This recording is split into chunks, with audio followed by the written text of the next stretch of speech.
Hello guys, welcome back to another tutorial. Hit the bell icon button so that you don't miss out any tutorial. Let's talk about risk, because shift happens, things go wrong on projects, and a risk is defined as uncertainty that can affect the outcome.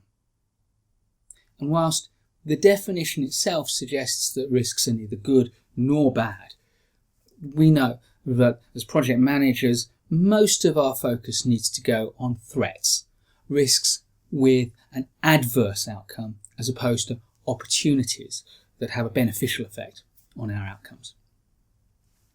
And risks are a vital part of project management. So we need a systematic approach to handling them rather than living in fear of them and neglecting them, hoping they won't materialise. The systematic approach has 4 simple steps. And the first step is to identify what the risks are.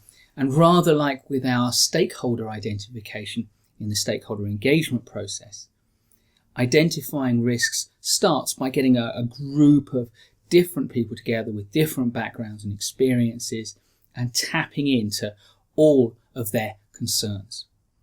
Brainstorming risks is a very powerful way to get started, but also recognise that there are some people who have that kind of mindset that they just spot risks. They're the sort of person who, when you tell them you're doing a project, their first response is to say, "Oh, I wouldn't do that if I were you." Sit them down and ask them, tell me 20 reasons why you wouldn't do it. What could go wrong? And they'll reel them off one after another. Now, the trouble with that list is you know and I know that some of the things they identify are not very likely. So step 2 is to analyse the risks, not just what could go wrong, but how serious would it be? How serious do we need to take it? And in analysing risks, the 2 principal things that we focus on are given to us by our definition of what a risk is. A risk is uncertainty that can affect outcome. Consequently, we're interested, when analysing risks, in the level of uncertainty, the likelihood of the risk happening. And secondly, of the effect on the outcome, its impact. So, likelihood and impact are our 2 principal areas of concern in analysing our risks. Once we've done that, we can prioritise our risks and put together a plan. What are we going to do about the risks? And I will show you in a subsequent video that there are 6 generic strategies for handling risk. And these strategies account for everything that you can do. So once you understand those 6 strategies, you can develop armfuls of plans. But a plan ain't nothing unless you do something about it. So the final step in the process is to take action. And of course, having taken action, review. Analyse the effect of the action on your risk profile. Did the action reduce the level of threat to a level that you can accept? Or do you have to continue around the loop, put together a new plan and take more action? As with everything in life, persistence is the route to success. Analyse, plan, act. Analyse, plan, act. Until you've reduced the threat of a risk to an acceptable level. In the next video, we'll look at analysis in a little bit more detail. Then we'll look at how those 6 strategies play out with a particular example to illustrate them. And we'll also look at the risk manager's most valuable tool. We've already seen that the 2 principal characteristics of a risk that we take into account when we analyse them are the impact and the likelihood. So we'll draw a chart with impact along the vertical axis and likelihood along the horizontal axis. And that gives us our basis for taking each risk we identify and plotting it on that chart. And a good way to do that is to use a flip chart and put the risks on sticky notes. Now we'll start with the likelihood axis because this is very tricky. Human beings are particularly bad at estimating the likelihood of uncertain events. We don't, by and large, have good intuition around probability theory. Most of us don't have a sophisticated understanding of statistics and probability theory. And of course, because projects tend to do new, unusual, novel, even unique things, we don't have a basis of statistics to work from, even if we did have a good understanding of statistics. So keep your likelihood scale simple. The more complex you make it, the more you fall for what's known as the precision trap, where you mistake precision for accuracy. Don't be tempted to use percentages unless you really do understand statistical theory and you have the basis for estimating percentages. Don't be tempted to use clever descriptive language like plausible, possible, probable, because those words don't have a meaning that is sufficiently precise to make them useful. For my money, the best scale for the likelihood axis is a 3-point scale: low, medium, high. If you want to be more precise than that, then I am prepared to accept very low, low, medium, high, and very high. Anything more sophisticated than that can only be justified by deep understanding of the statistics of likelihoods and the statistics of your particular case.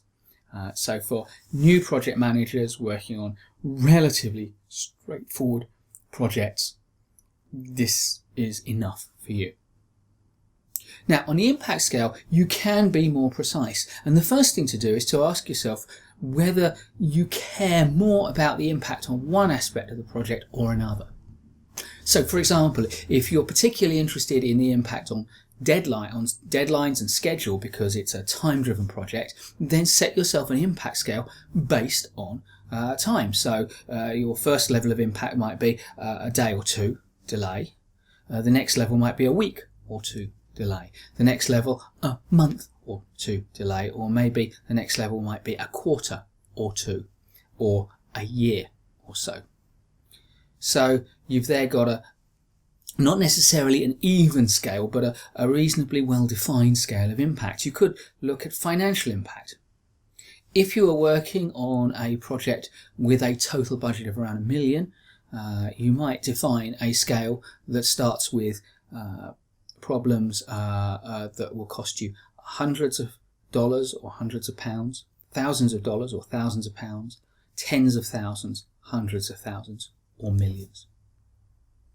If you were interested in reputation, you might get a little cautionary note from a regulator, or maybe a little line entry in a trade journal or local paper. Maybe there's a full-scale article in a trade journal or paper, a feature article about what you've done wrong, or maybe it appears in the national press, or at the top level in the front of national press, maybe on the evening news. So you can define a very effective impact scale by thinking about impact of what and what are the major kind of cut-off points where the impact takes a leap. If you don't have a specific impact in mind, then you can go for a generic scale, and my favourite generic scale starts with actions.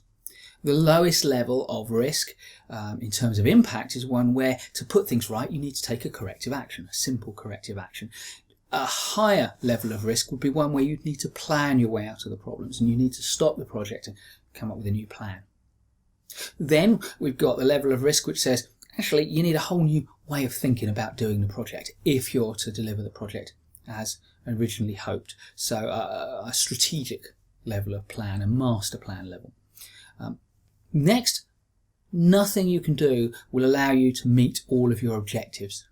You are going to be over budget, you are going to be behind schedule, your quality is going to be compromised. And then the top level for most people is one where the goal is compromised. If this risk materializes, you will not achieve your project. Clearly, it is possible for a risk to have an impact that goes beyond the project. People are severely hurt. The reputation of your organisation is seriously damaged. Clearly, if you're working on a project with those kind of risks, you need to fully understand risk management and project management to a degree that goes beyond what you can learn in this simple course. Then you simply plot your risks onto the chart, and often we define regions of the chart, a green region representing green for go, fairly safe, little or few concerns, an amber or orange region indicating some concerns where you clearly need a strategy of how you're going to handle the risk, and then a red zone where for risks in that zone you need a basket of strategies.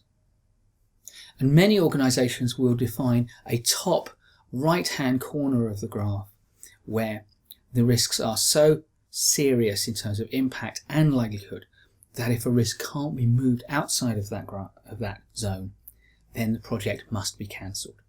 And the boundary to that is known as the risk tolerance boundary. And to make that really work, you've got to be prepared to cancel projects with risks in that zone that can't be shifted.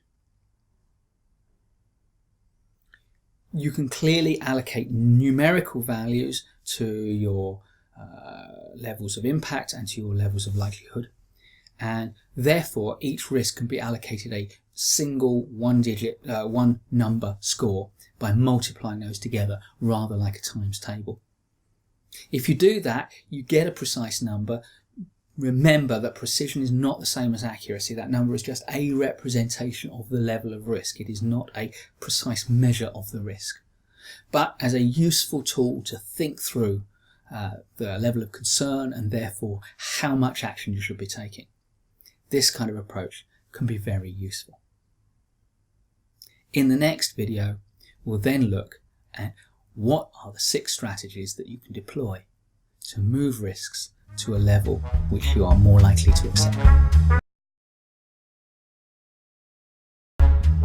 So, you've got risks and we need to handle them. And there are 6 generic strategies for handling risk. And the first of them is the gold standard, to remove the risk entirely, to take it away from the project. The problem with this is that it is often hard to find a strategy that meets that criteria, yet actually allows the project to continue. Because often cancelling the project is the only way to totally remove the risk. That said, if you can find something, it's ideal. Now, the most dangerous thing that most people do in the Western world, and in large parts of the remainder of the world as well, is to drive a car. Clearly, removing that risk means not driving a car, the gold standard. Now, if you can't do that, then you can go for what could be thought of as a partial implementation of that, but a different strategy, reducing the likelihood of a motor vehicle accident. So reducing the likelihood is our second strategy, and let me give you some examples of tactics. You could drive more slowly. You could make sure that when you get in a car you're feeling fresh and alert. You can remove distractions like mobile phones. You can choose the time of day you travel so that the road conditions are optimum. Clearly, travelling when it's busier means you're more likely to have an accident. But travelling at 3 in the morning when the roads are quiet, but your brain isn't working properly, means you're more likely to have an accident. So choosing your time of day. The third strategy is to reduce the impact of any accident you have. And clearly having a bigger, well-maintained car is going to mean the impact to you is less. And of course, safety features are built into cars for this very reason. Seat belts, airbags, ABS braking systems, side impact protection, all will reduce the impact. Interestingly, a lot of things that reduce the impact will increase marginally the likelihood of an accident, because psychologically, when we feel safer, when we feel the impact is less, we take more risks. However, there are 3 things you can do in driving that will reduce both the impact and the likelihood of an accident, and the first of them is to drive more slowly and carefully. The second is to gain greater driving skills with advanced training. And the third is to maintain your car well. The fourth thing you can do is to have a contingency plan. A contingency plan won't make the accident less likely, and it won't make the accident less bad, but at least you will know what to do if you have an accident. So as drivers, many of us carry things in the car like warning triangles, like first aid kits, like fire extinguishers, like hazard warning lights. We join motoring clubs that can provide roadside assistance if we have an accident. And of course, we hold in our heads the person we'd call if we needed help. And all of those are contingency plans. The fifth approach is to transfer the risk to someone else. And I'm not talking about getting your partner to go and collect the vegetables from the supermarket. What I'm talking about here is, in the driving sense, taking out insurance. Insurance means that you have an accident, someone else pays. You can't transfer the entire accident risk, the risk of injury, for example, to the insurance company, but you can transfer the financial risk. Now, in organisational settings, whilst organisations do use insurance products, and for large projects, organisations do take out project insurance, the principal mechanism of risk transfer on many projects within organisations is to contract with experts, consultants and other forms of specialists and contractors. When we enter into a contract, what we are doing is we are, in a legally binding way, apportioning risk between the parties. And you will choose a supplier who is better able to manage that risk in a cost-effective way. So we've got 5 means so far. We can remove the risk entirely, we can reduce the likelihood or the impact. We can have contingency plans, and we can transfer the risk. But there's one more. Where I used to live, there was a lad who lived in our road who absolutely adored driving. It was his big thing. So clearly he wasn't going to remove the risk entirely. And I have to say, he drove like a bit of a maniac. So consequently, reducing the likelihood wasn't his thing. His car, I would say, was poorly maintained. I never saw him wear a seatbelt. There was a lot of rust on the car. He wasn't reducing the impact of any accident that happened. And he was probably driving too fast as well. He did have an accident. It turned out the only contingency plan he seemed to have was to run away from the scene of the accident, which in the UK meant that scene immediately became a crime scene, as it's illegal to leave the scene of a motor vehicle accident in the UK. And he had no insurance because at the time he was only 16, not legally allowed to be on the road. So what was his strategy? His strategy was to accept all of the risk. But lest you think, why is Mike telling us this strategy? It's clearly stupid. There are 2 different ways to implement this strategy, which I could characterise firstly as the 16-year-old foolish approach, and secondly as the mature, responsible project manager approach. Now, the 16-year-old foolish approach is to say either, well, I'm 16 years old, I'm a brilliant driver, I'm never going to have an accident, so I don't need to worry. Or I'm 16 years old and I'm invincible, and if I have an accident, nothing could go wrong. When we get a bit older, we know that's not true. And the statistics tell us that 16-year-olds driving cars have a lot of accidents. The professional project manager approach, the responsible approach, is to evaluate the level of the threat. What is the impact if this happens? How likely is it to happen? And then let's look at all of our other 5 strategies. And if none of those suggest a cost-effective approach to reducing the risk, then it's entirely appropriate to make a conscious decision to accept the risk. And you do it every day of your life, in both your professional life and in your private life. And indeed, when you get in a car, you leave your car behind. If you want to go out for the evening, you know you're going to be tired at the end of the evening, possibly having had a drink. So you leave your car behind. When you do get in your car, you drive carefully. You reduce the likelihood and you wear your seatbelts to reduce the impact. You have contingency plans and you I hope have insurance as well. But at the end of the day, you know there is still a residual risk of having an accident. But for you and for me, the value of driving outweighs the assessment of the residual risk, and so we're prepared to take it. 6 strategies. You can build an infinite number of tactics and plans on them, but once you remember those 6 strategies, you know everything you need to know to plan your way out of risk. The principal risk management tool for a project manager is called either a risk register or a risk log, and it is a schedule of all the risks you've identified and key information about it. The best software tool to use for most of us is a spreadsheet. For very simple projects, a table using a word processor or even a drawn out table in your notebook will suffice. Only the very most sophisticated projects use database tools for their risk management. Now, a risk log fulfills 2 crucial purposes, and as far as any documentation on a project can be justified to be mandatory, I would consider the risk log to have the primary place here. Because, of course, you are hazarding your organisation's reputation, its time and its money. And so you have to have a process of transparency and accountability. So the first purpose of a risk register or a risk log is to create a document of record, an audit trail that shows you have diligently identified the risks, evaluated their priority, put together appropriate plans, and taken action and reviewed them.